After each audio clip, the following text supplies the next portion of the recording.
नमस्कार, जितने लोग वीडियो देख रहे हैं सबसे निवेदन है कि ये वीडियो शुरू से अंत तक देखिएगा। जी हाँ, आज हम बात करेंगे धनंजय धड़कन जी के बारे में। जी हाँ दोस्तों, धनंजय धड़कन जी का एक न्यू सॉन्ग रिलीज हुआ है, ट्यूशन वाली मैडम जी। जी हाँ, बेहतरीन सॉन्ग है धनंजय धड़कन जी का ये।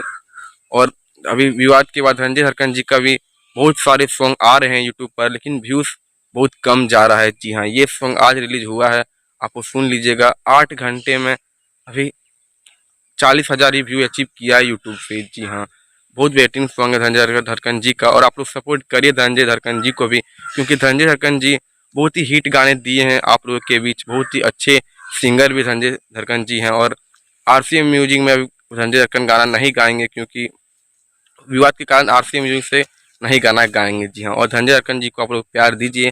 और ये मेरा न्यूज़ चैनल है झक्कास न्यूज़, आप लोग सब्सक्राइब कर लीजिएगा और बेल आइकन को दबाना ना भूलिएगा। मिलते हैं अगली वीडियो पर, तब तक थैंक यू।